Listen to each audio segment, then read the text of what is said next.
আল্লাহ পাকের ফেরেশতাগুলো যখন এমনি করে আসরের সময় আমার আল্লাহ দরবারে চলে যায়, আল্লাহ পাক ফেরেশতাদেরকে ডেকে ডেকে বলেন, ও আমার ফেরেশতারা, তোমরা আমার বান্দা ও বান্দির কাছে আসলে আমার বান্দা আমার বান্দিদের কি হালতে রেখে আসলে, আমার বান্দা ও বান্দিদের কি হালতে ছেড়ে আসলে। আজ আমি আপনি যদি আসরের নামাজ পড়ি, ওই আসরের নামাজের সময় দুটি ফেরেশতা আপনার কাছে আসবে, আর দুটি ফেরেশতা ওই নামাজের মধ্য দিয়ে চলে যাবে। আল্লাহ পাকের ওই ফেরেশতারা বলবেন, আল্লাহ পাক, আমি আপনার ওই বান্দা ওই বান্দির নামাজে হালতে রেখে এসেছি। একটু জোরে হবে না গো? ও রব্বুল আলামিন, আল্লাহ পাক যে ফেরেশতা এমনি করে আসরের সময় এসে অ্যাটাক করেছেন, আপনার কাছে এসেছেন, ওই ফেরেশতা যখন চলে যাবে, আল্লাহ পাকের ফেরেশতা ফজরের সময় চলে যাবে, ওই সময় আমার আল্লাহ পাক জিজ্ঞাসা করবেন, আল্লাহ পাকের ফেরেশতারা বলবেন, ও রব্বুল আলামিন, আল্লাহ পাক, আমি আপনার বান্দা বান্দিকে আসরের নামাজি হালতে পেয়েছিলাম, আবার ফজরের নামাজে পড়তে পড়তে তাকে রেখে চলে আসলাম। আল্লাহ খুশি হবে না রেগে যাবে? এখন আপনার ছেলেকে যদি আপনি মাঠে পাঠান যে বাবু যা তুই নিড়িয়ে আয়, ওই একটু কাছে নিড়িয়ে আয়, এখন ও যদি মাঠে না দিয়ে স্কুল মাঠে গল্প করে, আর যদি নিড়ানো না হয় তো কি হবে বলে মনে হয়? হবে না? ছেলেরা বাচ্চারা সোয়ারেরা সাধারণভাবে বুঝতে হবে, আজকে যদি আমরা দুনিয়ার কাজের জন্য, পড়ার জন্য, কাজ কারবারের জন্য, পার্সের জন্য যদি কাজটা সফলতা না হয়, তাহলে আমরা পিতা হওয়ার পরেও, ভালো পিতা হওয়ার পরেও ওই ছেলেদের প্রতি রাগান্বিত হয়ে যাব, রাগান্বিত হয়ে যাব, অখুশি হয়ে যাব, দুর্ব্যবহার করব, খেতে দেব না, অতএব অনেক সময় মারধর করতে পারে। ও যুবকেরা, জওয়ানেরা, আজ আল্লাহ পাক আমাকে আপনাকে দুনিয়ার বুকে পাঠিয়েছে গো, আপনার যিনি আল্লাহ, যিনি আপনার মালিক, আমি আল্লাহ আমার মালিক। আজকে ভ্যান চালক সেও আল্লাহ মালিক, একটা মুচি সেও আল্লাহ, এমনি করে তিনি মালিক। ও মুমিনেরা, যুবকেরা, জওয়ানেরা, যে আল্লাহ পাকে জমিনে হাঁটছি, চলছি, বেড়াচ্ছি, আল্লাহর আসমানের নিচে হাঁটছি, চলছি, বেড়াচ্ছি, যে আল্লাহ আপনার এত সুন্দর নাক নকশা, ঠোঁট নকশা, চেহারা নকশা, চেহারা নকশা, বডি নকশা করে পাঠালেন, ওই আল্লাহ পাককে আপনি গুণগান করলেন না, আল্লাহ পাকের কথা অমান্য করলেন। ও মুমিনেরা, যুবকেরা, ছেলেরা, বাচ্চারা, যে আল্লাহ আপনাকে খাওয়ান, যে আল্লাহ আপনাকে পড়ান, যে আল্লাহ আপনাকে রুজি রুটির ব্যবস্থা করেন, ও মুমিনেরা, ওই আল্লাহকে যদি আমরা না ইবাদত করি, আমাদের প্রতি খুশি হবে না গো, আমাদের প্রতি অসন্তুষ্ট হয়ে যাবে, আমাদের সংসারের বরকত উঠে যাবে, আমাদের সংসারের ইনকাম উঠে যাবে, আমাদের সংসারে গন্ডগোল অশান্তি বেড়ে যাবে, আমাদের সংসারে অভাব অনটন দেখা দেবে। ও সোনার ভাইরা, বাবাজিরা, আজকে যদি আমাদের সোনার সংসার বানাতে হয়, তাহলে আমাকে আপনাকে রাসূলের হালতে চলতে হবে। জোরে বলুন সুবহানাল্লাহ, আরো জোরে বলুন সুবহানাল্লাহ। আজকে আল্লাহ পাকের ফেরেশতারা চলে যাবে, আল্লাহ পাক আপনার বান্দাকে নামাজি হালতে ছেড়ে আসলাম, আল্লাহ আপনার বান্দাকে নামাজি অবস্থাতে পেয়েছিলাম, আর যদি আমরা নামাজ না পড়ি, সকালবেলা বিছানায় ঘুমিয়ে থাকি, আল্লাহ পাকের ফেরেশতারা ওই ঘুমরত অবস্থাতে আল্লাহর কাছে চলে যাবে। আবার দুই ফেরেশতা ওই ঘুমরত অবস্থাতে হাজির হয়ে যাবে। এটা ফজরের দিক আর আসরের দিক হলো।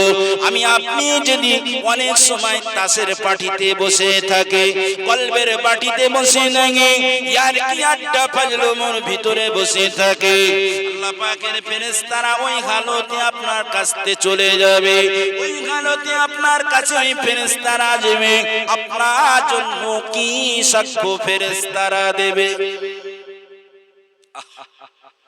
আজ আমি আপনি ঈশার নামাজ পড়লাম না, না হোক আল্লাহ যদি আজকে আমার আপনার প্রাণ পাখি উড়ে না, আগামী কাল আর আপনার হবে না, পরকাল হয়ে যাবে। আগামী কাল হবে না, আপনার জন্য পরকাল হয়ে যাবে।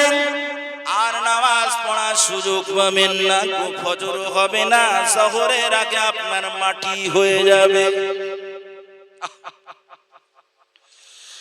আপনার জন্য আমরা কি করতে পারি?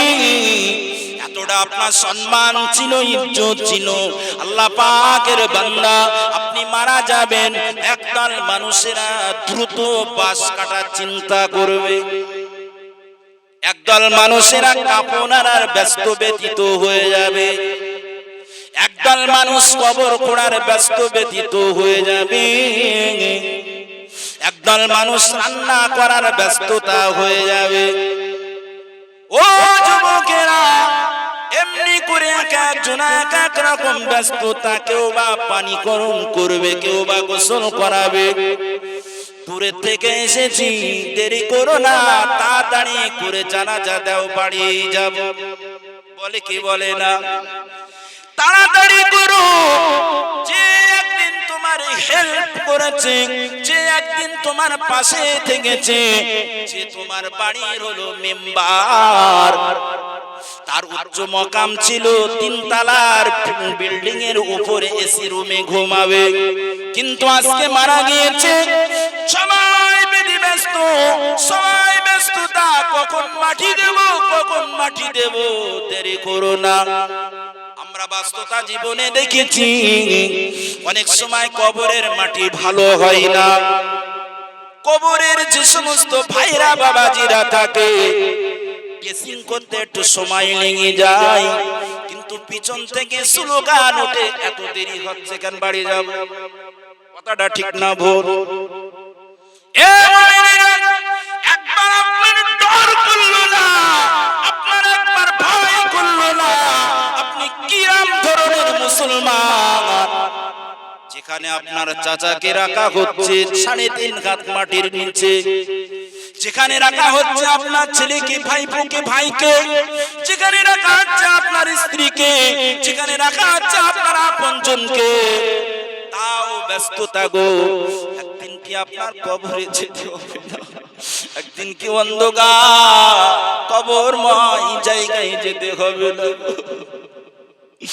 আমরা আজকে দুনিয়াতে যারা থাকবে তারাও ব্যস্ততা করবে।